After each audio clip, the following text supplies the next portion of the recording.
Bon, je dirais bienvenue à tout le monde. Je m'appelle, moi, Patricia Esterbrook. Je suis la coordonnatrice régionale pour la Fondation du Nouveau-Brunswick pour l'adoption. Comme vous êtes tous inscrits pour cette présentation, j'imagine que vous savez qu'on est ici pour parler du trouble du spectre de l'alcoolisation fœtale. Je remercie beaucoup Maria Desroches, qui est la coordonnatrice du Centre d'excellence à Moncton ici, qui s'est proposée pour nous faire cette présentation. On l'a vu il y a quelques mois en anglais, c'était très informatif, mais on a pensé que c'était important aussi de la présenter en français. Les participants qu'on a aujourd'hui, on a un groupe bien mélangé de professionnels, de parents adoptifs, de parents en attente d'adoption. On a aussi des gens qui participent du système de l'éducation. Je suis très excitée pour ça. Vous allez voir qu'on va partager de l'information avec vous qui absolument peut vous servir avec vos enfants, avec vos étudiants, etc. Donc, je suis excitée de vous présenter Maria. Je vois qu'elle s'est absentée pour une minute. Là. Maria, quand tu seras prête, tu peux t'enlever de nu, puis présente-toi si tu veux, et tu peux commencer la présentation. Merci. Bonjour, mon nom c'est Maria Desroches. Je suis coordinatrice régionale pour le Centre d'excellence, puis on couvre toute la province du Nouveau-Brunswick. Ça fait moi, je représente comme la région du coin de Moncton. Okay. Imaginez-vous, si dans la province du Nouveau-Brunswick, que tout le monde reconnaissait le TSAF comme une incapacité, puis qu'on aurait beaucoup de compassion pour les personnes qui sont atteintes. Qu'est-ce que ça pourrait être comme de vivre dans cette province sous ces conditions-là? La prévalence du TSAF au Canada, il y a plus de 3000 enfants qui naissent chaque année ayant un TSAF, étant atteints du TSAF. Plus de 1,4 million de personnes vivent avec le TSAF. Avant, on disait que 4% de la population est atteinte, mais études ont dit que c'est 5%. Puis, il y a des recherches qui sont en train d'être faites, ça se peut que c'est même un petit peu plus. Au Nouveau-Brunswick, en 2018-2019, on avait 6369 naissances. Si on faisait le pourcentage à 5%, ça voudrait dire qu'on aurait plus de 300 enfants qui devraient être, qui possiblement sont atteints du TSAF. Puis c'est ça qu'on aimerait d'être capable, d'avoir cette capacité de faire le testing chez nous pour autant de personnes. Mais aujourd'hui, 2021, on fait des diagnostics chez nous pour 24 par année. Oh, wow! Ça fait, si vous trouvez qu'il y a des listes d'attente, c'est pour ça. J'ai voulu vérifier comme les familles d'accueil, les familles. J'ai juste trouvé une étude au Manitoba estime que 17% des enfants en famille d'accueil sont touchés par le TSAF. Puis la prévalence encore est à 5%. Je me demande pardon, cette statistique allait juste en anglais, mais c'est parce qu'on ne l'a pas fait traduire encore. On est le seul centre que je pense à date qui est francophone au Canada. Ben là, j'ai su qu'il y en a peut-être un dans le bout du Québec. Ça fait comparé à d'autres comme l'autisme, le syndrome de Down, la Tourette, cerebral palsy, c'est quoi en français? La paralysie cérébrale. Ça fait que c'est quand même assez prévalent. Au Canada, 80% de la population consomme. C'est beaucoup. Puis c'est pas juste comme juste le social, puis le commun. C'est presque une attente que les gens vont consommer. Tu sais, tu fais un party, ben, il y a cette pression sociale-là de consommer de l'alcool. 56% des femmes âgées de 15 ans ou plus ont rapporté aussi avoir consommé des quantités excessives. Puis ça, je vais vous expliquer qu'est-ce que ça comprend, une consommation excessive. Puis la consommation à risque, c'est à la hausse chez les femmes. Puis surtout avec le COVID, pour nous, dans la dernière année, ça nous inquiète énormément parce que les ventes de consommation ont beaucoup augmenté. C'est juste pour vous donner un exemple à travers le Canada. Je pense que sur l'écran, je ne peux pas voir le fait, moi, là, parce que c'est couvert. Mais je pense que c'est 15 ans et plus que ça met les personnes qui sont plus à risque de consommer. Fait que si vous regardez la norme canadienne ici, là, au milieu. Mais celle du Canada, comme tout à travers le Canada, l'Ontario, le Québec, Saskatchewan, Manitoba, l'Alberta, mais regardez les provinces atlantiques, comment élevé qu'il est. Puis, je ne sais pas quelle année, je ne sais pas si c'est 2 ans passés, j'aurais dû regarder ça aujourd'hui, le Nouveau-Brunswick a eu le plus de consommation au Canada. C'était tout un record à voir, hein? Juste des choses à vous dire. 61% des grossesses sont non planifiées. Ça fait que pour nous, c'est une grosse inquiétude, tu sais, parce que quand même, c'est assez gros. L'impact économique sur le Canada, c'est beaucoup. C'est beaucoup pour nos familles. Au Nouveau-Brunswick, on dit que ça peut coûter, imaginez, 51,4 millions par année. Tu sais, entre les familles, les systèmes de santé, systèmes d'éducation, services sociaux, justice, tout, c'est cher. L'alcool est un tératogène. Ça veut dire que c'est une poison pour le cerveau puis les bébés. Puis, beaucoup de gens vont dire, ben, il y a beaucoup de choses qui sont tératogènes aujourd'hui. Oui, c'est vrai, mais on ne savait pas à quel point l'alcool pouvait faire autant de dommages. Est-ce que vous savez lequel qui fait plus de dommages entre la nicotine, la radiation, l'alcool, les drogues, certains produits chimiques? Savez-vous? C'est l'alcool.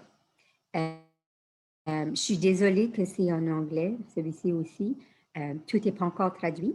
Mais si vous regardez, comparé comme toutes les autres drogues, l'alcool est le seul qui affecte tout le développement comme du bébé. Les microcéphalies, ce qui est la plus petite tête, les traits faciaux, puis on va en parler, je vais vous l'expliquer, puis les organes, puis les dommages de bébé. Chaque organe est en développement à différents temps durant la grossesse. Donc, si tu regardes comme le cœur, les yeux, les dents, excusez, les oreilles, mais le cerveau est le seul organe qui est en développement tout au long de la grossesse. Donc, pour savoir si un enfant est atteint des traits faciaux, chez nous, ce qu'on regarde, c'est qu'on va regarder la mensuration des yeux. Donc, on mesure du coin de l'œil. Voyez-vous ma main quand je fais ça? Voyez-vous? Oui? OK. Donc, on fait du coin de l'intérieur jusqu'au coin de l'extérieur. Puis, on fait ça pour les 2 yeux. OK? Ensuite, on mesure la distance entre les 2 yeux. Puis, si il n'y avait pas les traits faciaux, c'est une mensuration égale. C'est comme si on a un 3e œil. Mais si il y a un des traits faciaux, ça veut dire que c'est plus espacé. Puis les yeux sont plus petits. Fait que ce n'est pas une mensuration égale. On regarde le reste, oui, mais on va regarder la lèvre supérieure, qu'elle est mince, comme ça. Puis on regarde le philtrum ici. Le philtrum, qu'est-ce que c'est ça? Ah, tu as cliqué sur quelque chose, juste minimise-le, tu seras correct, là. Je peux le minimiser? Oui. Merci.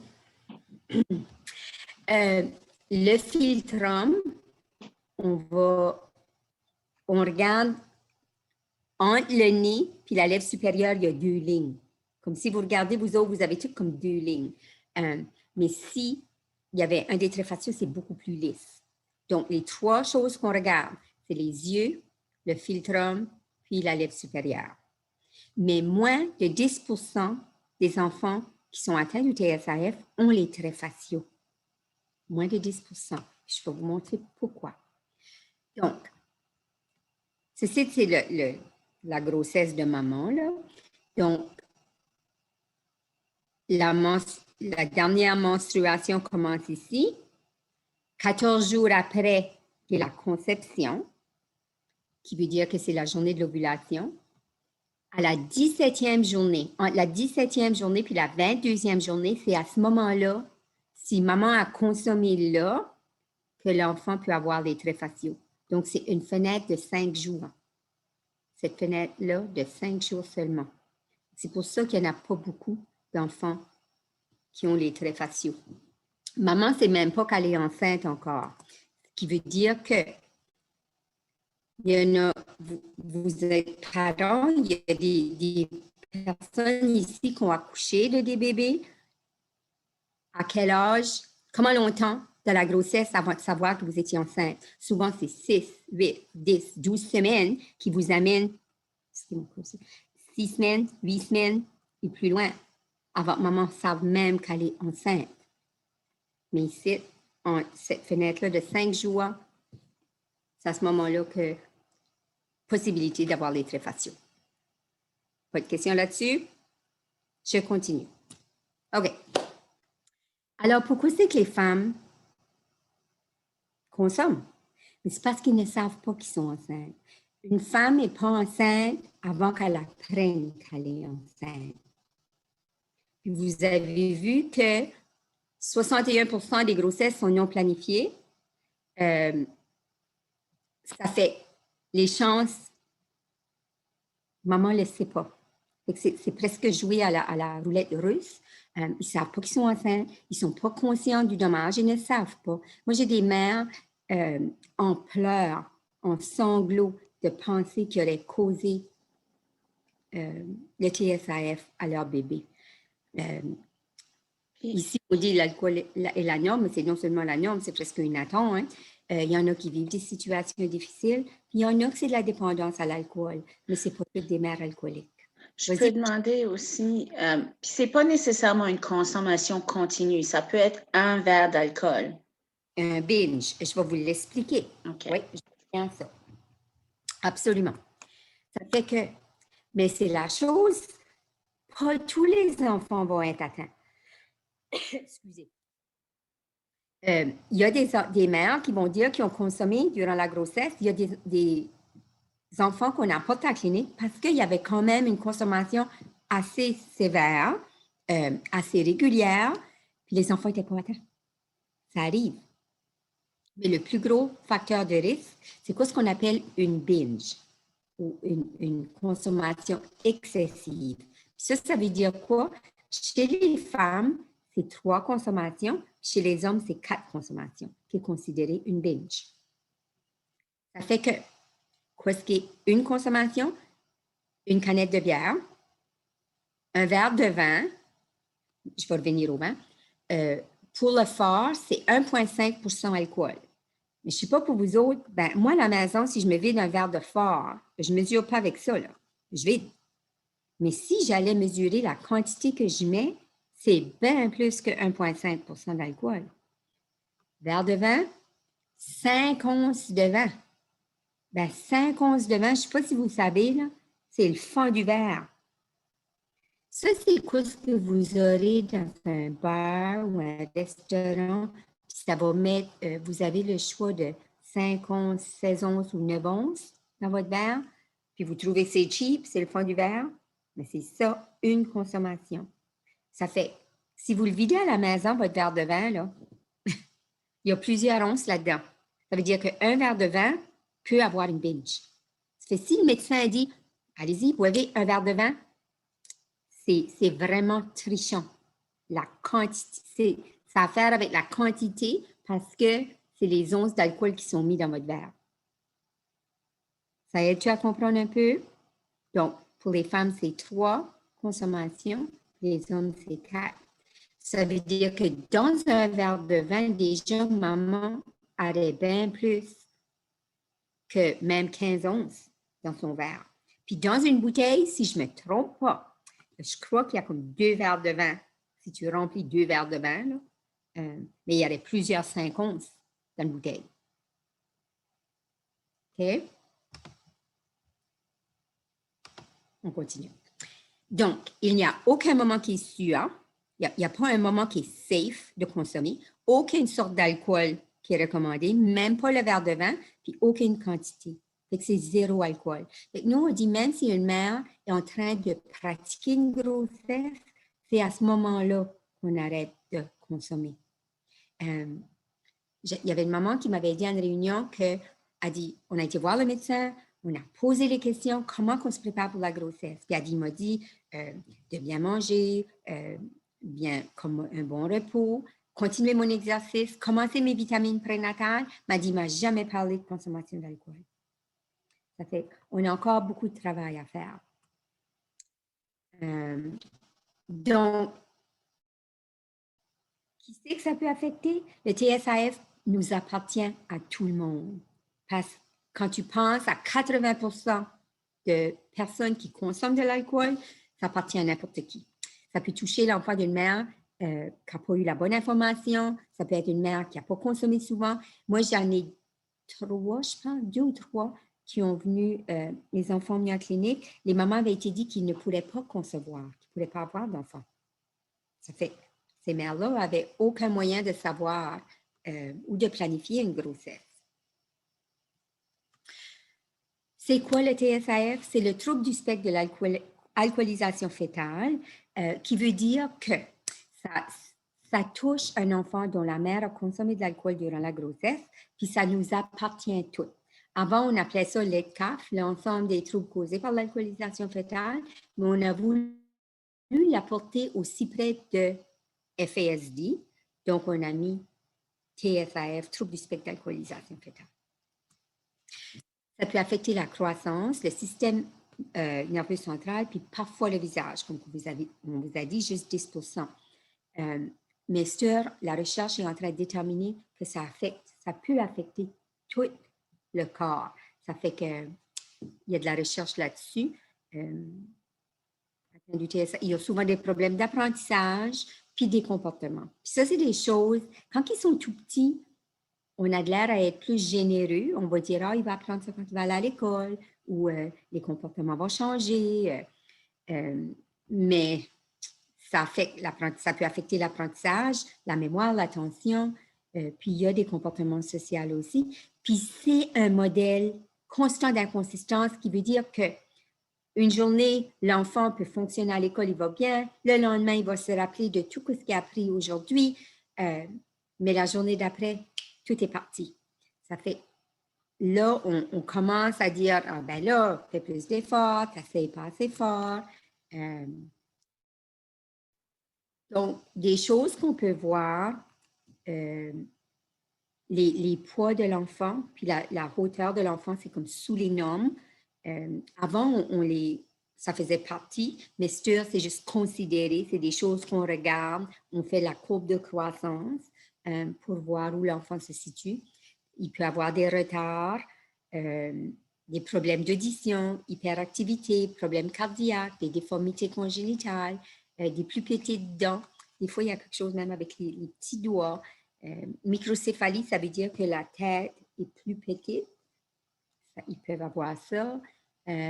Chez les bébés, ça peut être des problèmes de succion, manger, avaler. Les choses que vous allez voir quand ça commence à grandir plus, l'impulsivité, faible capacité d'attention, mauvais comportement adaptif, l'immaturité, problème d'élocution ou des retards de langage. Malgré qu'on en a, on dit ils ont le don de la parlette, comme ils articulent, ils parlent très bien, mais il faut vérifier parce que des fois, les mots qu'ils vont mettre, ils vont mettre des mots ici et là, mais c'est vraiment pas, ils n'ont pas compris la définition du mot. Il faut vérifier. Retard de développement mental. Donc, on dit c'est ils agissent plus petits que leur âge. Excusez. Problème de mémoire, puis des performances irrégulières. Difficulté à généraliser. Oui? Non, je pensais que tu avais terminé. Excusez, je pensais pas qu'il y avait un autre slide. Il y a quelqu'un qui a demandé, un enfant atteint du TSAF, peut-il avoir un QI ou un quotient intellectuel normal? On en a avec des QI normales, on en a même avec des QI plus hauts. C'est que ça qui arrive, les parties du cerveau qui ne sont pas affectées fonctionnent bien, fonctionnent très bien. Mais les parties du cerveau qui sont affectées apportent les défis. dans la classe, ils vont bien paraître parce que dans certains sujets, ça va très bien. Mais là, on dit pourquoi que d'autres sujets, ça va moins bien mais ça dépend des habiletés au niveau du cerveau. Ça, je vais vous l'expliquer un petit peu après. Puis si je ne reviens pas sur cette question-là, ramène-les à la fin, OK? Parce que je vais faire sûr que c'est bien compris. Les troubles de sommeil. Souvent, je vais dire aux parents comme, est-ce que l'enfant dort bien? Ah oui, il a bien dormi. Mais comme surtout chez les petites filles, je vais dire, les cheveux sont-ils nouclés le matin? Ah oui. Ben là, les couvertures sont à terre. Ça va, pour moi, c'est un signe que l'enfant, peut-être, c'est pas un sommeil profond. Tu sais?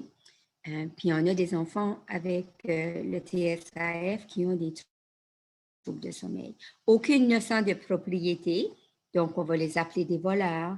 Tu l'as pris, ça ne t'appartient pas. Puis ça, je vais vous l'expliquer aussi. Puis aucune notion d'espace personnel. Il y en a qui sont dans la bulle de tout le monde. Ils vont frapper dans les meubles ou dans les amis, faire tomber des amis. Souvent, c'est des enfants qui ont d'autres diagnostics. C'est presque la soupe alphabet de diagnostics, donc le ODD, TDAH, toutes ces choses-là. Mais même des fois, ils vont mettre, qui ont mis un diagnostic, mais c'était pour apporter des services. Mais ils n'étaient pas convaincus que l'enfant avait nécessairement comme l'autisme, ou qui n'était pas nécessairement, mais pour qu'ils peuvent avoir des services, ils ont placé ce diagnostic-là. Mais chez nous, on est capable de dire, décortiquer pour voir si c'est bel et bien le TSAF. Donc, les incapacités que vous allez voir, ça va être comme au niveau de la mémoire. Des fois, ils ont des blancs de mémoire, ils ont plus de difficultés à se rappeler des choses, comprendre des concepts abstraits. Et puis, on en a des choses qui sont abstraites. Soit ils ont des difficultés, des conséquences, cause à effet, s'organiser, planifier, toutes les parties des fonctions exécutives, l'attention, l'impulsivité, au niveau du langage, l'intégration sociale, les maturités. Souvent, il y a d'autres choses aussi, comme ils peuvent être irritables, plus nerveux, anxieux, difficultés de succion ou d'alimentation, pauvres difficultés musculaires. Vous allez voir, pour rester assis, ou surtout comme avec les tout petits, là, les pleurs excessifs, le niveau d'alerte est diminué, facilement distrait, hyperactivité. Chaque enfant est unique, mais le TSAF, il va y avoir des petites choses que vous allez remarquer. Ben là, allez pas tout chez le médecin demain matin et dire, mon enfant a le TSAF. C'est juste pour vous éduquer des choses à commencer à regarder que possiblement, c'est pour vous mettre la puce à l'oreille parce qu'il y a tellement peu d'informations de sortie sur le TSAF. On veut que les gens connaissent le TSAF. Ils peuvent avoir des délais développementaux, puis ils ne comprennent pas le sens du danger. Ils vont être pas mal braves. Au niveau sensoriel, des gros problèmes. Donc, regardez comme est-ce que c'est des enfants qui sont sensibles, ça peut être aux lumières, au bruit. Si vous allumez des équipements, des machines, des choses comme ça, comme ils vont sauter ou que ça fait mal aux oreilles. Ça peut être quand c'est trop au niveau visuel, les lumières. Ça peut être comme dehors, ils veulent toujours porter des lunettes, la casquette, des choses comme ça. Ça peut être aussi des choses simples comme les étiquettes du linge ou certains tissus qu'ils n'aiment pas porter ou même l'inverse, puis même l'inverse qui cherche des choses à toucher aussi. Puis des fois, oui, ils vont vouloir toucher les doudous, ils veulent s'embourrer dans des couvertures, ils veulent, oui, ils vont soit chercher ou qui vont refuser de porter, comme il y a des jeunes qui ne veulent pas porter certains bas à cause des lignes, ou ce qui est les coutures, des choses comme ça. Les mamans disent comme, j'ai finalement trouvé une sorte de bas qu'ils aimaient, ils les font plus. Fait que là, c'est de chercher qu'est-ce qu'ils peuvent trouver pour accommoder l'enfant. Puis tout à fait, les étiquettes. Il y a des enfants qui refusent de porter comme des jeans, quelque chose qui est plus, comment dire, stiff, là. Oui, c'est ça. Puis c'est des enfants aussi qui peuvent aller de 0 à 120. Ce que je veux dire par ça, c'est « Ah, je suis heureux, ça va bien », puis tout d'un coup, pouf, une crise. Pourquoi est-ce qu'on pense que nous, ce serait pas grand-chose, mais pour eux autres, c'est gros? Ça, je peux vous donner des exemples là-dessus. Ils peuvent avoir des difficultés à comprendre les concepts, comme les règlements.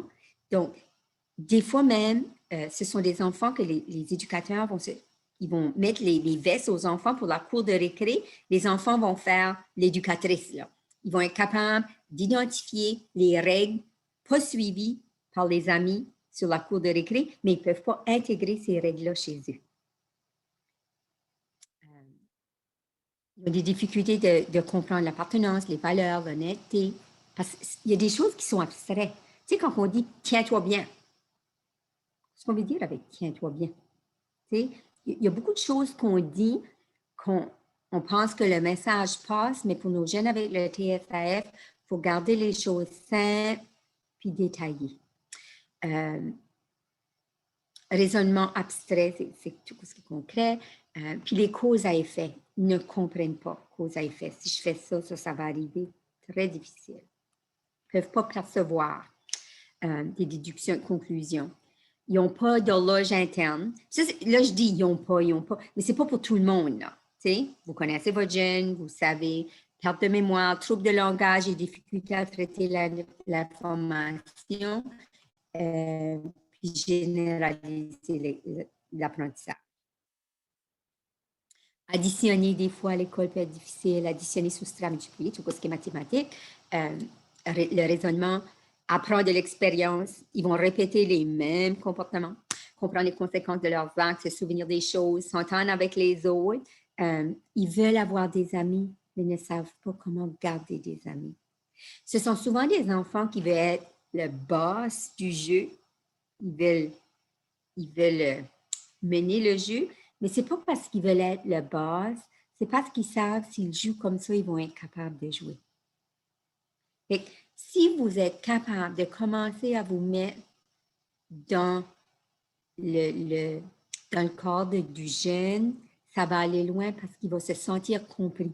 Vous allez l'accommoder, vous allez le supporter, vous allez poser plus de questions pour le rendre plus confortable. Parce que là, à ce moment-ci, l'école commence à dire « fais pas assez d'efforts ». Il est capable, il n'essaye pas. Pas de motivation, elle n'écoute pas. Ça doit être la famille, ça doit être les habiletés parentales. Ils sont têtus, clowns de la classe, ils cherchent juste l'attention. L'enfant commence à le croire qu'il est malmené. Il croit que je suis bon à rien. Mais on ne peut pas guérir le cerveau. Les dommages, c'est permanent. Mais on peut les accommoder. C'est ça que je veux que vous reteniez ce soir.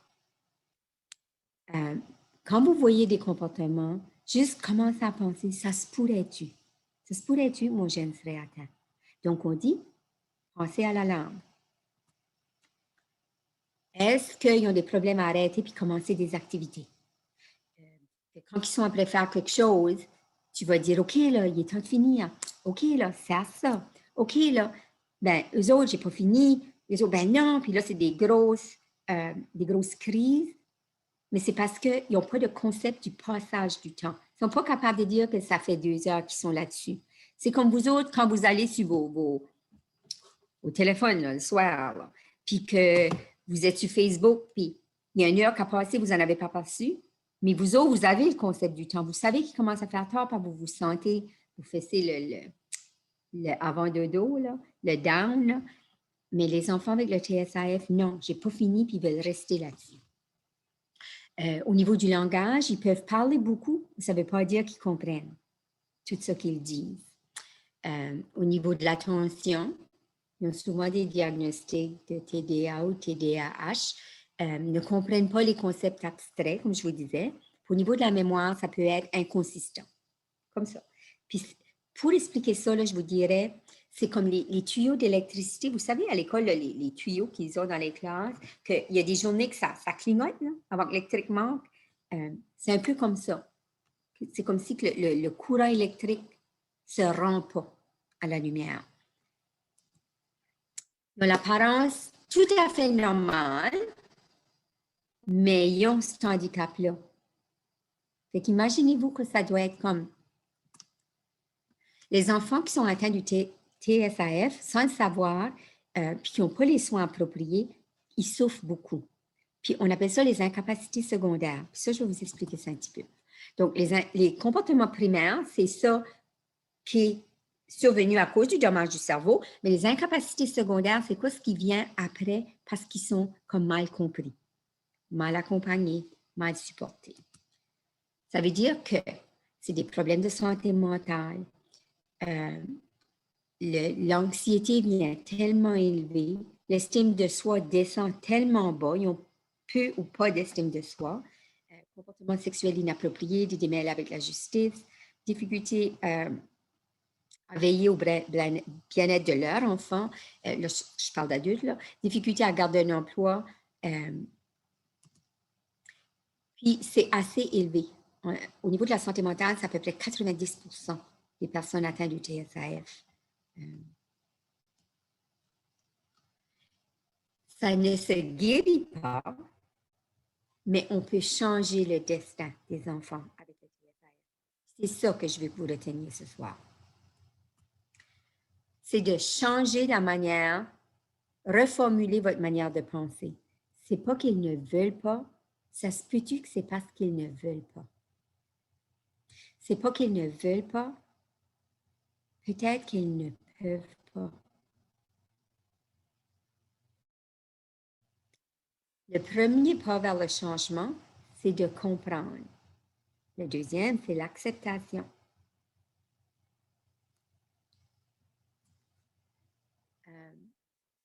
C'est pas qu'ils ne veulent pas, ils ne peuvent pas.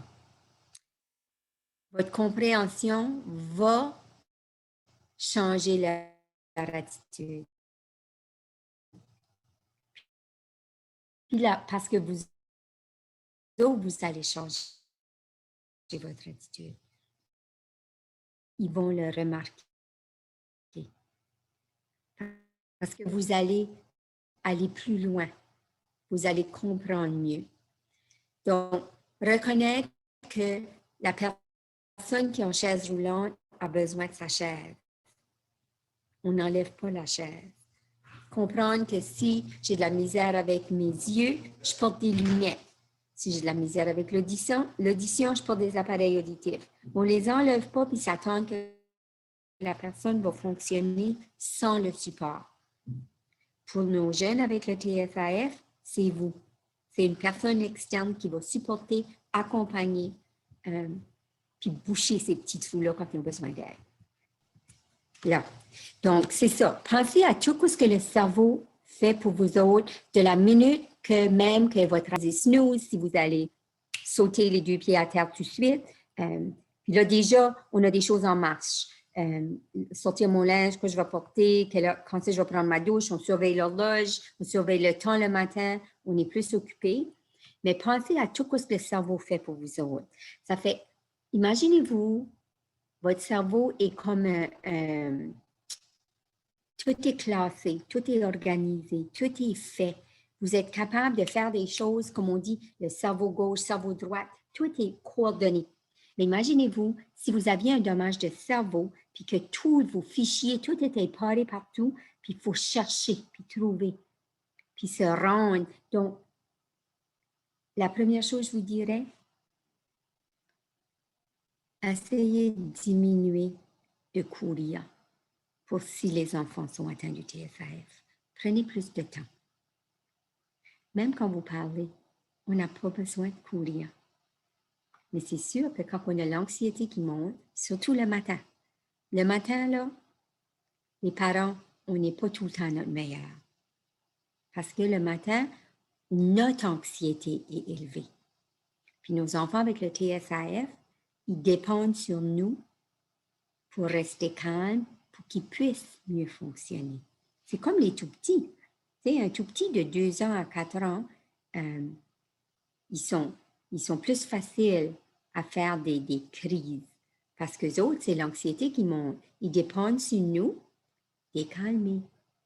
On les prend, c'est correct, puis on est plus généreux. Mais tandis que quand ils sont plus vieux, on s'attend qu'ils vont être capables de s'autoréguler. Puis ça ne marche pas. Donc, imaginez-vous si le cerveau avait des difficultés comme ça. Donc, nous, ce qu'on dit, j'ai des solutions, j'ai des stratégies. Pour vous donner de l'espoir, c'est les 8 clés magiques. Les choses qu'on dit, c'est de mettre la structure en place, garder une routine, faire les mêmes choses chaque jour ou à la même heure. Donc, ça veut dire que si toute la semaine, votre jeune se couche à 7 heures, continuez-les les fins de semaine. Qui ce qu'a dit qu'il fallait qu'on se couche à 10 heures la fin de semaine? Pourquoi? Si vous êtes capable de maintenir autant que possible, donc ça veut dire on a une routine aussi. Après le souper peut-être, on va commencer, on va baisser les lumières un petit peu. On parle moins fort après le souper. On baisse la télé. On fait les choses parce qu'on fait la transition pour se rendre au dodo. Si c'est le bain ou la routine, ça fait partie de la routine, le bain est à la même heure chaque soir, le petit livre de lecture, c'est bonne nuit, beaux rêves, le dodo, puis on recommence demain.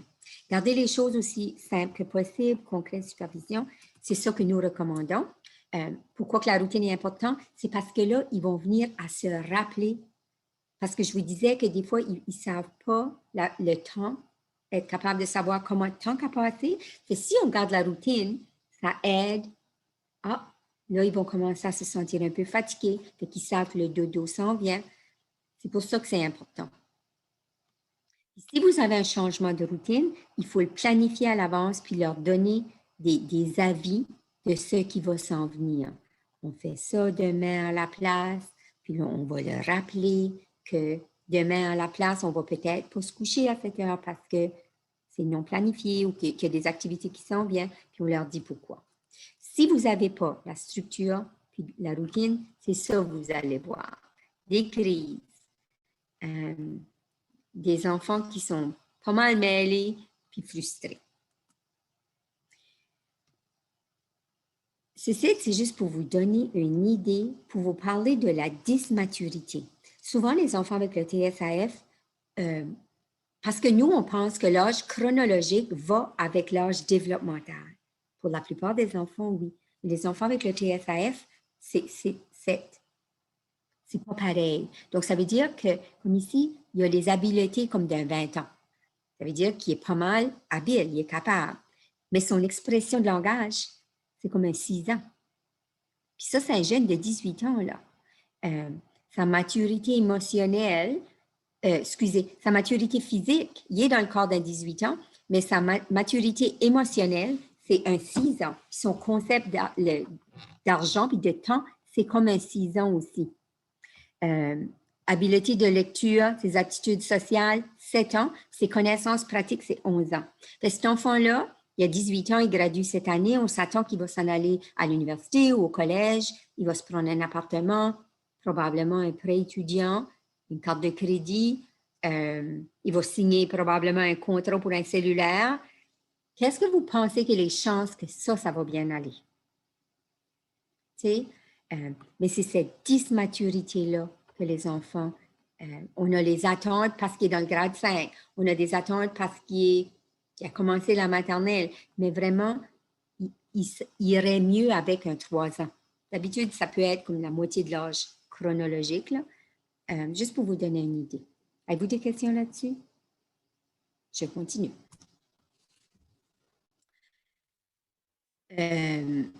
D'autres choses qui aident, c'est de vivre dans un environnement qui est stable et, je ne sais pas ce qu'est le mot qui est après, là, je ne peux pas voir. Ça veut dire qu'il est supporté, accompagné, compris, puis on lui donne ce dont il a besoin.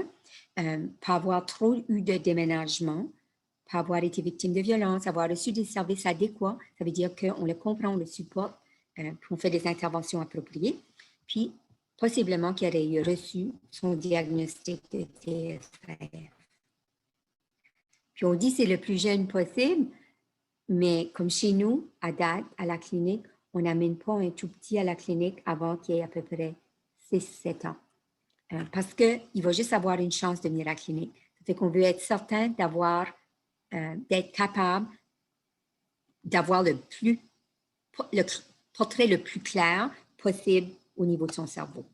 Je peux juste poser une question. Quand on parle Oui. de plus jeune possible, et si je me souviens plus tôt, vous avez discuté du fait que souvent, on pardonne les enfants quand ils ont 2-3 ans, et c'est juste vraiment quand ils commencent soit à la garderie ou à l'école, puis qu'il y a des troubles qui se Oui. montrent là, qu'on commence à penser à ces choses-là. Donc, On plus dit ça jeune se possible, d'habitude, c'est comme 5-6 ans, là. OK. Puis, comprenez-moi bien, puis je le dis avec le plus grand respect quand je dis que les enfants avec les traits faciaux sont les enfants les chanceux. Parce que on voit qu'il y a quelque chose qui n'est pas tout à fait correct, on a déjà tendance d'être plus généreux. Comprenez-vous ce que je veux dire? Comme la personne en chaise roulante. Quand la personne en chaise roulante rentre dans la pièce, qu'est-ce qu'on fait? On déménage des chaises, on fait tout pour accommoder puis supporter la personne qui est dans la chaise. Si la personne va échapper un crayon, il y en a 5 qui vont sauter debout pour ramasser le crayon ou venir en aide. Tandis que la personne avec le TSAF, on est moins généreux. Puis même à ça, maternelle, on pense, il va l'apprendre, grade 1, grade 2, mais en 3e année, les attentes changent parce que c'est en 3e année, puis s'il y a des enseignantes ici, vous pouvez me corriger, je pense que c'est comme ça. 3e année, on s'attend que les enfants vont commencer à travailler tout seuls, plus indépendamment. Puis nos enfants avec le TSAF, ça, c'est un défi. Ils ne sont pas capables de travailler toujours tout seuls ou d'être plus indépendants. Avec un soutien scolaire, par... je peux te demander, avec un soutien scolaire, comme ça, un enfant Oui. du TSAF qui a atteint du TSAF pourrait quand même suivre le même curriculum que le reste de sa classe, mais avec un soutien, c'est ça? Il pourrait, avec un soutien, c'est ça. Ça va dépendre. Ça dépend de son QI, ça dépend quelle partie du cerveau qui est affectée, ça dépend. Mais absolument, si on sait qu'il y a des difficultés à manipuler le crayon, vous le faites déjà. On y trouve un portatif, on l'accommode pour qu'ils peuvent taper à la place parce qu'il y a trop de difficultés. Oui, absolument, c'est des choses qu'on peut faire. Là, j'ai pris ça comme exemple. Commencez à trouver ses forces. Qu'est-ce qu'il aime?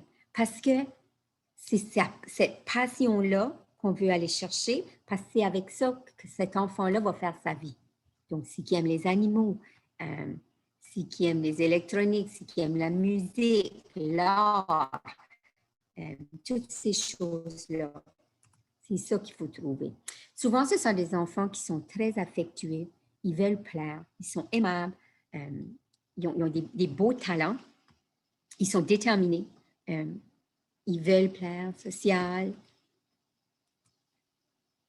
On dit tout le temps qu'il y a cette difficulté-là de langage. Le traitement de l'information peut être plus lent. Donc, donnez une directive à la fois, gardez-le aussi simple que possible, puis donnez-le, s'il faut vous donner 2 directives, donnez-les dans l'ordre dont vous voulez qu'il le fasse. Donc, dis pas, viens à la table après que tu as raccroché ton manteau, dis pas, j'ai quelqu'un à la porte, je vis dans le bois, ça me surprend. Utilisez moins de mots, gardez ça aussi simple que possible, puis le gardez dans l'ordre voulu. Une chose, moi, on m'a toujours dit, c'est au lieu de dire ne cours pas, on dit marche. Donc, c'est ça. Toi. Dites-le ce que... Je ne sais pas si vous avez déjà entendu la chanson Tell me what you want, what you really, really want. Dites-leur ce que vous voulez et non pas ce que vous ne voulez pas. Donc, si tu dis arrête de courir, nos enfants avec le TSAF, ils retiennent environ 1 à tous les 3 mots. Quels mots vous pensez qu'ils vont retenir? Courir. Fait qu'ils vont continuer de courir. D'autres choses, des stratégies qu'on dit, c'est de réduire les stimulations. Surtout si au niveau sensoriel, vos jeunes sont deviennent trop stimulés pour des choses. Comme j'ai un papa qui disait, il avait tellement hâte d'amener son jeune à l'Arena. Il avait acheté des billets pour aller voir les Wildcats à Moncton. Mais le jeune ne voulait pas y aller. Puis le grand-père ne comprenait pas pourquoi. Mais c'est pas que le jeune ne voulait pas coopérer, c'est qu'il savait que ça serait trop bruyant pour lui. Ça fait qu'ils ont été quand même, puis le jeune a fait une crise, puis ça n'a pas bien fini. Mais des fois, c'est ça, il faut être... On veut apporter nos jeunes dans des endroits populaires, mais des fois, nos jeunes ne sont pas capables, comme Magic Mountain, des endroits qui auraient beaucoup d'activités puis beaucoup de stimulation. Gardez ça en tête. Des fois, en camping, on est plus relax, on fait plus des choses à l'extérieur, on fait plus à la nature. Pour nos enfants avec le TSAF, souvent, c'est beaucoup mieux. Allez-y lentement, ça, j'ai parlé de ça. Puis, la répétition. Autant de répétition, vous allez le répéter souvent comme vous faites avec les tout-petits, jusqu'à temps qu'ils l'apprennent. Des fois, il faut répéter, moi j'appelle ça, il faut presque répéter 50 fois là, avant que ça devienne comme solide, puis qu'ils le connaissent, qu'ils le retiennent. C'est un peu comme ça avec nos enfants avec le TSAF. Ne leur demandez pas pourquoi. Ils ne savent pas pourquoi c'est qu'ils ont fait ça. Pourquoi tu as frappé ton frère? Pourquoi ils ne le savent pas. Ça fait, si vous leur demandez, ils vont vous raconter quelque chose, puis après ça, vous allez dire qu'ils sont menteurs. Mais c'est parce qu'ils ne savent pas pourquoi ils l'ont fait. Ils veulent vous satisfaire puis vous répondre avec quelque chose. Fait qu'ils vont sortir avec de quoi qu'ils ont vu à la télé ou de quoi qui ne fait pas d'allure, hein? Mais ce n'est pas pour être simple. Rendez les transitions aussi faciles que possible. C'est pour ça que je disais donner des alertes puis des avertis quand vous allez faire des choses différentes ou quand on va faire des changements. Utilisez du support visuel, divisez tout en étapes autant que possible. Même, je disais, comme le temps des fêtes, le temps de Noël, que vous savez, vous allez aller chez grand-maman.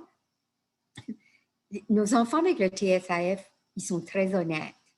Puis des fois, ils vont ouvrir un cadeau de Noël, puis c'est comme, je voulais pas ça, parce que c'est une paire de pyjamas, puis c'est pas ça que je voulais. Puis là, les grands-parents sont déçus, puis ça fait une des choses, des fois, on avait un petit journal qu'on envoyait aux familles avec des enfants qui étaient atteints du TSAF. On avait mis pratiquer recevoir un cadeau de Noël. Ça fait que moi, je disais aux parents, on bourrait un sac de Cara, de quoi qui serait vraiment comme pas approprié, mais qui apprennent à accepter le cadeau qu'ils ont reçu. Ça a-t-il de l'allure, comprenez-vous ce que je veux dire?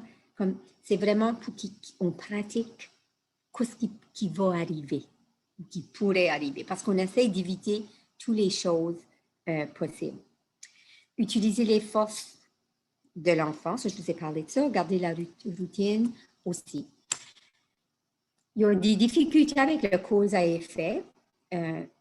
Souvent, on va punir les enfants. Va dans ta chambre, vas-y, va t'asseoir sur la chaise, on veut qu'il y ait un temps de réflexion. Mais au lieu de donner un temps de réflexion, un time-out, nous, on dit donne-leur un time-in. Assisez-vous avec l'enfant, expliquez ce qu'ils ont mal fait. Ça va aller plus loin que votre time-out que vous allez donner, qui va être dans une chambre tout seul, parce que lui n'a aucune idée de ce qui est le point. Ça fait que pour les autres, souvent, c'est comme une injustice. Fait que des fois, ça va apporter des crises parce qu'il n'a pas compris ce qu'il avait mal fait. L'intervention, si absolument vous devez faire quelque chose, au lieu de punir, il faut que ça soit tout de suite, pour qu'ils peuvent comprendre, pour faire le lien à quoi ce qui s'est passé. OK? Puis soyez clair, gardez-le aussi simple que possible. Au niveau du concept du temps, c'est avec un horaire. Si vous pouvez avoir des horloges visuelles, des minuteries ou des, je ne sais pas comment tu appelles ça, là, que tu vois à travers, là, que le sable descend. Comment tu appelles ça en français? Un hourglass, là. Je ne sais pas comment ça s'appelle. Un sablier, je pense. Ouais. Un sablier. Okay. Des choses comme ça peut aider de voir le passage du temps. Donc, maman va le mettre comme ça. Regarde, tu vas voir comment le temps passe. Quand il va être vide, c'est le temps du dodo.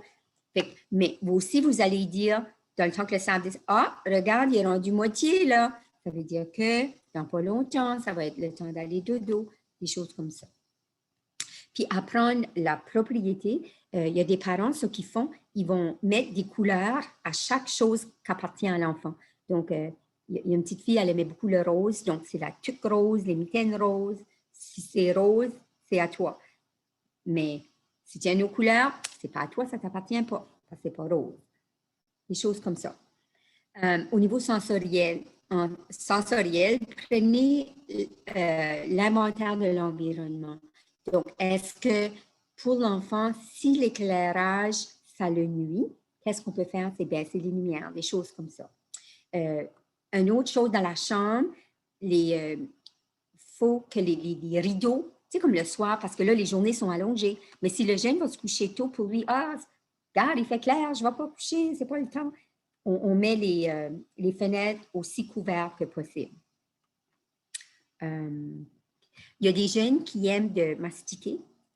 Donc, il y a des écoles qui permettent de manger de la gomme.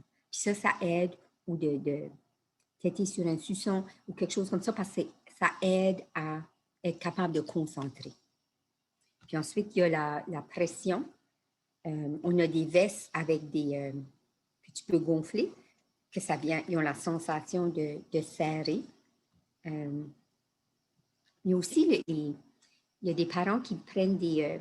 ça s'appelle des Under Armour, les soudes qu'on met là, pour aller jouer au hockey. Là, on met ça sous les équipements, mais il y en a qui sont serrés, mais tu prends comme une grandeur plus petite, puis tu mets ça sous leur linge. Donc, il y a cette sensation-là de serrer en tout temps, puis ça les aide à mieux concentrer. Si les choses plus lourdes, le tactile aussi, les choses comme la pâte à modeler, ça te peut-tu aider pareil? Pâte à modeler, des fidgets, oui, mais ça dépend. Ça va être des choses à essayer pour voir. Même hier, je lisais, j'avais une maman qui m'avait demandé, c'est qu'à la table, elle dit, il y a des mains dans les cheveux, puis c'est comme un tout petit là, qui découvre.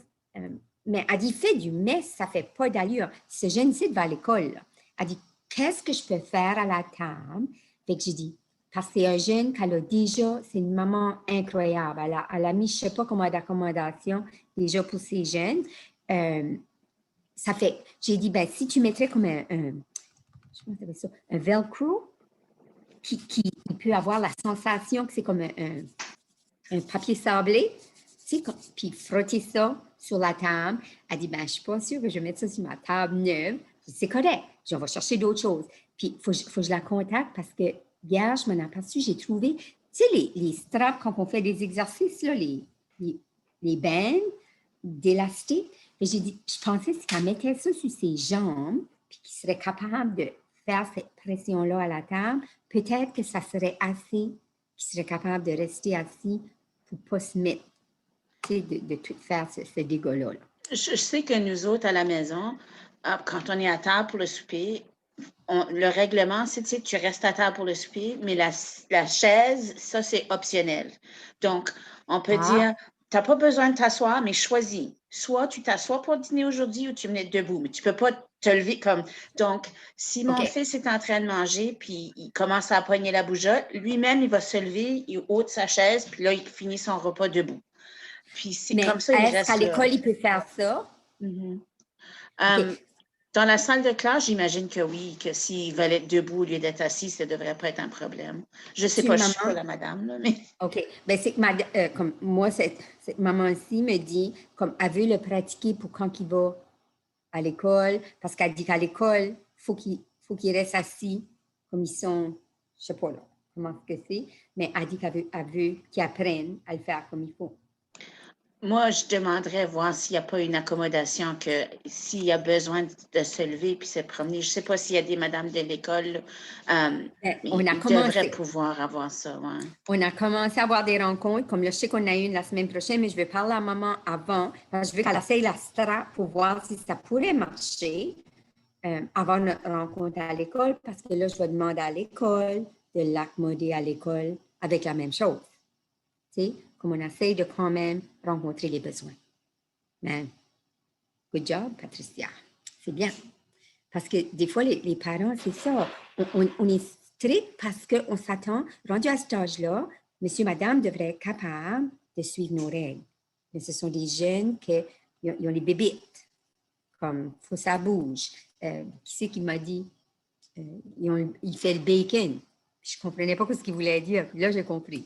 Bacon, c'est parce qu'il bougeait beaucoup. Et comme souvent, c'est des jeunes qui ne comprennent pas des messages. Comme ça, si je disais, le jeune fait le bacon, le jeune n'avait aucune idée qu'est-ce que je vais dire avec tu fais le bacon. J'aimerais te donner un collant, mais ton travail doit améliorer. Il faut que tu hausses tes bas. Elle ne comprend pas ce que la personne veut. Ça fait « hausse tes bas ». Mais des fois, on va donner un message comme ça, puis nos jeunes ne comprennent pas. Maman m'a dit de ne pas toucher, que je n'ai pas touché. Avec mes mains. Hein? L'enfant qui a le plus besoin d'être aimé va le demander différemment, des fois. Je n'ai pas échoué. J'ai seulement trouvé 10 000 moyens qui ne fonctionnent pas. Ça, c'était Thomas Edison qui a dit ça. Si vous répétez la même chose 1000 fois, 1001 fois, puis à l'enfant, puis qu'il n'a pas compris, ce n'est pas l'enfant qui apprend mal. Nos enfants ont des choses à nous apprendre. Il faut faire attention, il faut le remarquer. Identifier les distractions.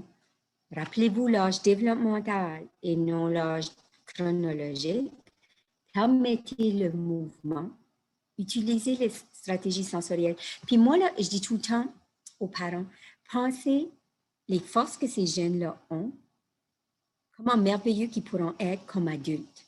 Ils sont persévérants, ils sont aimants, ils sont courageux, ils sont déterminés. C'est des enfants souvent qui aiment beaucoup la répétition. Mais il y a des domaines de travail qu'il faut qu'ils fassent un travail à la chaîne, toujours la même chose. Ce n'est pas tout le monde qui veut faire ça. Nos jeunes avec le TSAF, oui. Fait que pensez comme leur défi maintenant, des fois ça peut être des forces comme adultes. Tu sais? Donc, qu'est-ce que nous sommes, nous, au Centre d'excellence? On a notre mission. Nos services, on offre un service bilingue dans la mesure du possible. On est en train de travailler là-dessus, parce que comme je dis, il n'y en a pas beaucoup. On fait de l'intervention du support, puis on fait le diagnostic. Puis on offre autant d'éducation dans la communauté comme qu'on peut, parce que le plus de monde qui va savoir, puis reconnaître le TSAF, le plus que nos jeunes vont être compris, le mieux que ça va aller pour tout le monde. Sur notre équipe, j'ai pas mis, on est plus de coordinatrices communautaires maintenant. On a notre agent de liaison. On a le pédiatre, psychologue, orthophoniste et ergothérapeute. C'est notre équipe. C'est une équipe multidisciplinaire qui fait le testing chez les jeunes. Pour avoir une référence, pour être admissible chez nous, il faut que les personnes, il faut que ce soit le tuteur légal qui signe les documents, qui demande une référence. On reçoit le formulaire. Ça doit être un résident du Nouveau-Brunswick, être âgé entre 0 et 18 ans, avoir la confirmation, le soupçon. On va avoir besoin d'une confirmation d'alcool, à moins qu'il y ait les traits faciaux, mais c'est ça que ça c'est des choses qu'on va expliquer à mesure. Puis c'est sûr avoir des symptômes du TSAF. Le diagnostic chez nous, on suit les lignes directrices canadiennes de 2015. Donc, je vous ai parlé des traits faciaux. Okay. Les domaines du cerveau qui sont testés, on en fait 10. Pour que l'enfant ait un diagnostic de TSAF, il faut qu'il y ait, on appelle ça des HIT. Donc, 3 domaines qui est assez sévèrement affecté, qui veut dire, on va tester l'habileté motrice qui est faite par l'ergo, neuroanatomie est faite par la pédiatre, la cognition, le langage est fait par l'orthophoniste, tout le reste est fait par la psychologue. Cognition, rendement scolaire, mémoire, attention, fonction exécutive, régulation des affects, puis les comportements adaptifs. Ça va? Je continue? Je peux te demander, et c'est qui fait une référence pour le centre d'excellence? Est-ce que c'est notre médecin de famille, c'est un pédiatre? Ça peut être n'importe qui. On a des références de médecins de famille, pédiatre, on en a déjà eu de l'école, enseignants de ressources, les parents peuvent le faire eux-mêmes. Ça vient de partout. Donc, dans un cas, par exemple, où il y a un enfant qui est adopté ou un enfant qui est en soins familial, si on sait qu'il y a eu une possibilité d'abus d'alcool pendant la grossesse, c'est quelque chose qu'on peut faire plus tôt, c'est ça? Absolument. Mais il faudra que ce soit le tuteur légal. Oui. Fait que si l'enfant, s'il n'est pas adopté, disons qu'il est sous soin, ça veut dire que c'est la travailleuse sociale qui est le tuteur légal, c'est elle qui devra faire la signature tuteur légal. Mais pas la référence telle qu'elle, juste comme accepter la référence, c'est ça? C'est ça. OK. C'est ça. Donc, la référence peut être par monsieur, madame, n'importe qui. Après, nous, si le jeune ou la jeune est accepté, là, on rencontre les parents ou les tuteurs légaux parce que là, on a besoin des documents, on a besoin du consentement signé pour aller chercher l'historique médical. On va chercher l'historique médical, on va consulter avec l'école, on va tout aller chercher pour bâtir notre portrait de votre enfant. Et je sais que c'est une question difficile à répondre, mais je vais la poser quand même. Une fois qu'on a fait cette référence, ça prend combien de temps pour commencer, pour arriver au point où l'évaluation commence? C'est long. C'est long parce que ça dépend. Si c'est un enfant qui est adopté, il faut tout aller chercher, on essaye d'aller chercher autant d'informations possible jusqu'au prénatal. Ça fait dépendant où l'enfant est né. Des fois, ce n'est pas dans le Canada, des fois, ça peut prendre du temps. Il faut bâtir tout notre dossier. La liste d'attente est longue. Si vous avez fait une demande puis vous trouvez que c'est trop long, portez plainte. De plus de monde qui va faire mijoter, c'est comme ça que les choses vont changer.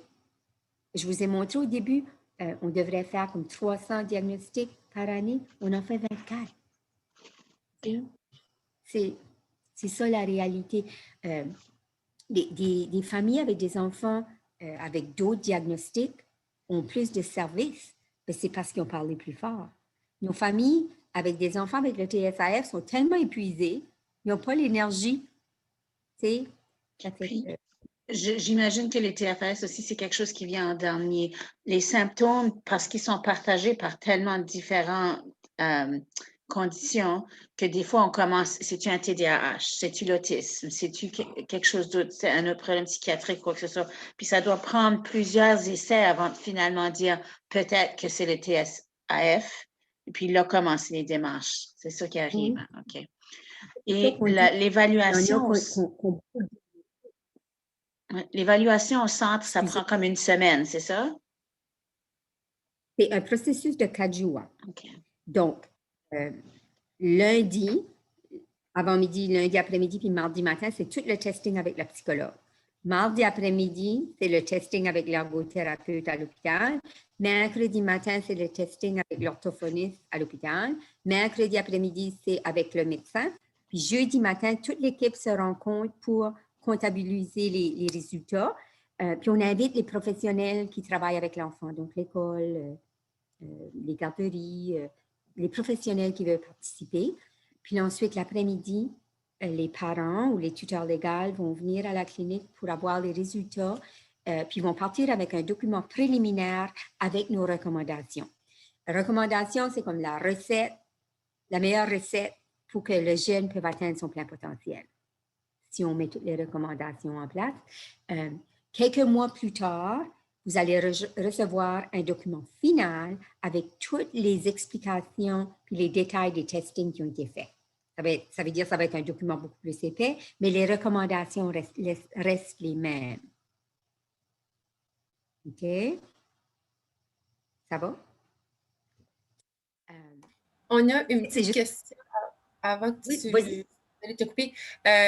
J'ai quelqu'un qui a posé tantôt, on parle de consommation d'alcool de la mère sous l'effet du bébé, mais la consommation d'alcool du père pendant la fécondation, pourrait-tu causer quelque chose? Pourrais-tu affecter? Que la question a été posée. Oui. Juste de ce qu'on sait jusqu'à date, en 2021, on est avril, ce qu'on est aujourd'hui, le 14, la consommation du père ne cause pas le TSAF chez les enfants. Ça veut dire qu'on va donner plus de culpabilité, plus de gêne à la mère. Ça me fait tellement la peine parce que d'habitude, quand on consomme en couple. Mais malheureusement, c'est juste la consommation de la mère qui cause le TFR. Puis, j'ai une autre question aussi. Ça, c'est notre numéro. Oui, vas-y. Parfait. C'était justement par rapport à ça. Comment qu'on aborderait la situation chez un enfant qu'on suspecte le TSAF, quelqu'un de notre entourage, mais qui n'est pas sous notre charge? Qu'est-ce qui seraient tes recommandations pour ça? Moi, là, faudrait j'en parlerai avec le reste de l'équipe. Mais jusqu'à date, c'est souvent que la question m'est posée, surtout quand je présente dans les écoles. Okay? Donc, si c'est un enfant adopté ou un enfant, on est plus osé à poser des questions. Okay? Mais si c'est un enfant d'une mère biologique, moi, je dis, posez pas la question à la mère si elle a consommé. Moi, je dirais, on remarque des choses, vérifiez. Vous devriez peut-être vérifier avec votre médecin. Consultez votre médecin. Et on n'a pas dit que le jeune avait le TSAF, on n'a pas dit, mais on voit des choses. Donc, pour les professionnels qui travaillent avec l'enfant, moi, ça serait ça, je dirais. Parce que c'est ça, tu ne veux pas poser des questions personnelles comme ça, parce que tu ne veux pas ruiner ta relation avec la personne non plus. Donc, moi, je dis juste, on observe des choses, peut-être vérifier avec votre médecin. Consultez votre médecin. Fait que là, ça reste au médecin si lui, il va poser les questions. Ça enlève la responsabilité de la personne. Ouais. C'est parfait. Merci. D'abord, OK. Ça, c'est notre numéro de téléphone au bureau. Notre bureau au centre d'excellence est situé sur la rue Champlain à Dieppe. Jusqu'à date, c'est le seul centre que nous avons. On est en train de regarder avoir des cliniques satellites à travers la province qui seraient pas mal merveilleux parce que si chez nous, qu'on a la clinique de Kajua, c'est quand même demander à une famille de se déplacer à travers la province. Donc, ceux qui viennent du nord, Fredericton, Saint-Jean, ils doivent venir à Moncton pour quand même 4 jours, puis ça peut être assez dispendieux puis demandant aussi. C'est des choses qu'on regarde à faire. Hein? Ça, c'est les références sur ma présentation. Là, je vais répondre des questions. Dans les commentaires, là, quelqu'un avait posé la question de si la présentation et le webinaire va être disponible.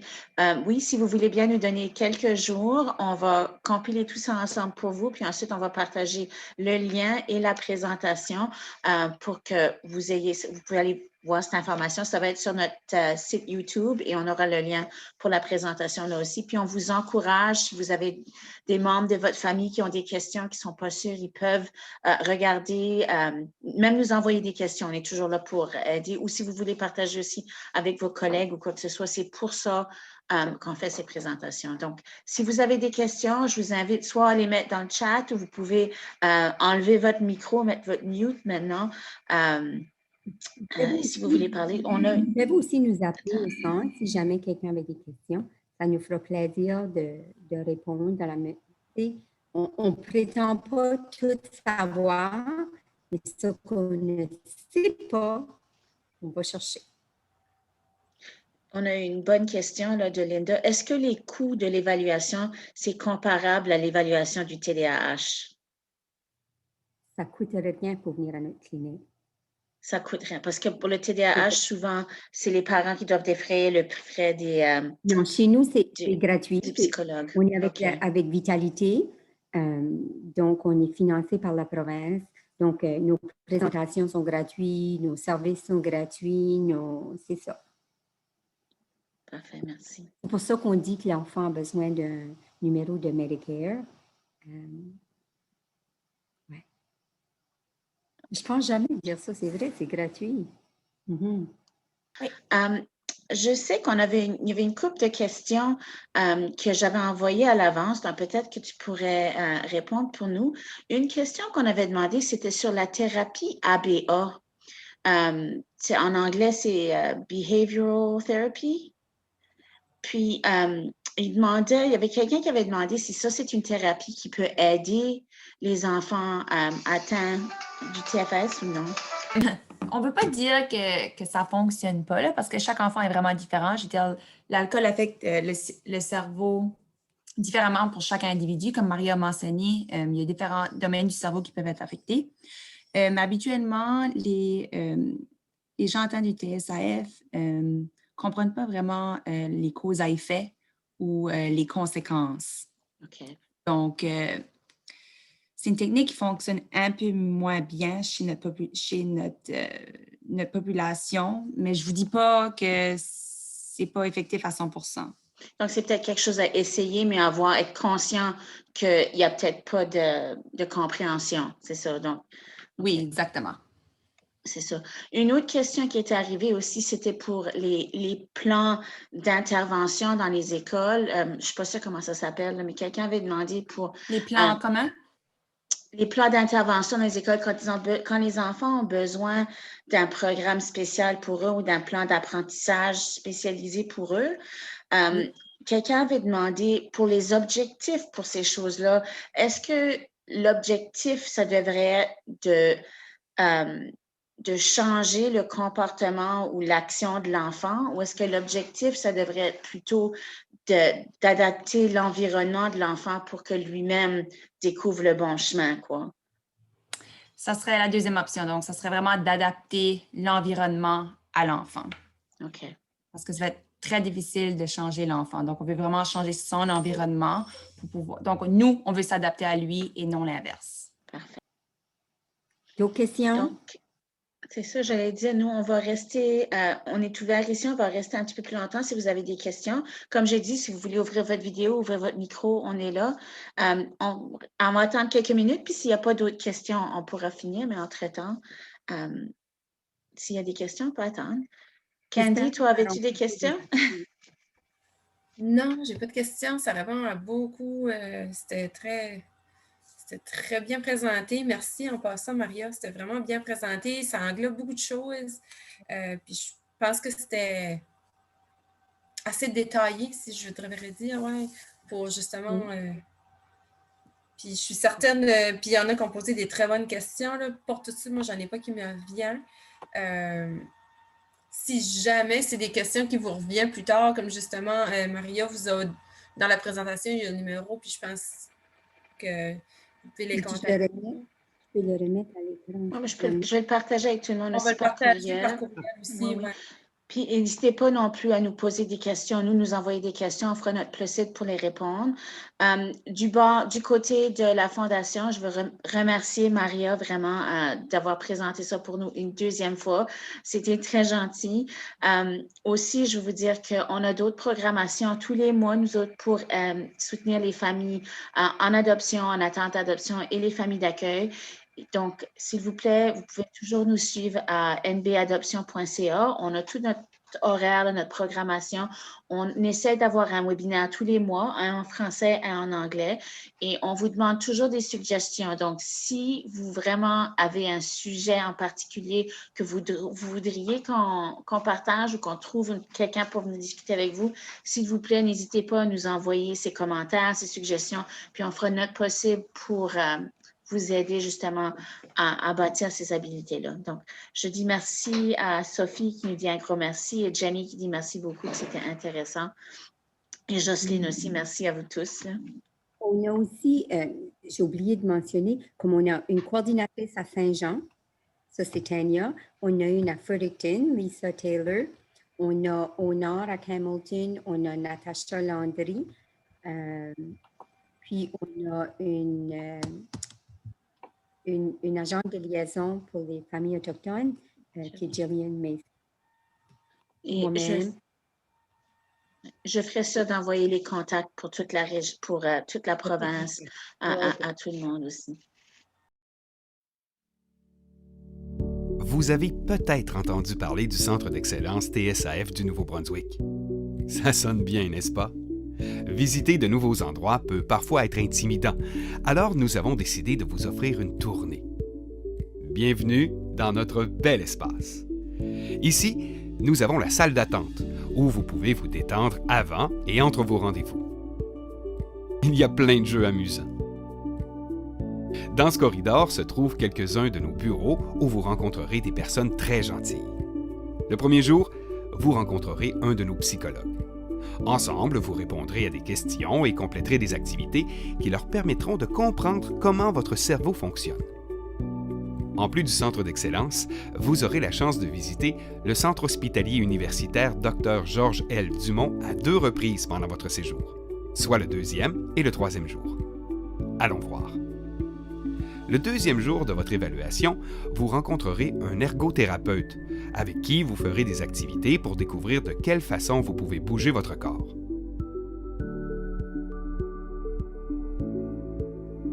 Le 3e jour, vous verrez une partie complètement différente de l'hôpital. Elle a même sa propre entrée. Ici, vous rencontrerez un orthophoniste qui s'intéresse à la façon dont vous communiquez et interagissez avec les autres et la façon dont vous vous exprimez et dont vous comprenez le langage. Pendant votre rendez-vous, vous analyserez des images, répondrez à des questions, écouterez des histoires et donnerez des explications et des descriptions. Le 4e jour, vous retournerez à la clinique pour rencontrer un de nos pédiatres. Les pédiatres sont des médecins spéciaux qui travaillent seulement avec les enfants. Le médecin vous posera des questions sur votre santé en général, mesurera vos yeux avec une toute petite règle et examinera votre lèvre supérieure.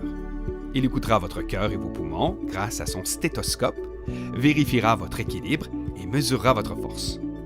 Le plus important pour nous, c'est que vous vous sentiez à l'aise pendant toute votre évaluation. Finalement, lorsque vos parents ou vos tuteurs rencontreront le médecin, vous aurez la chance de vous amuser avec un de nos gentils bénévoles. Pendant votre évaluation à Dieppe, il est possible que vous et votre famille deviez séjourner dans un hôtel ou chez des proches. Heureusement, vous pourrez profiter de vos soirées pour vous détendre et passer du temps en famille. Merci de nous avoir écoutés. Nous avons hâte de vous rencontrer.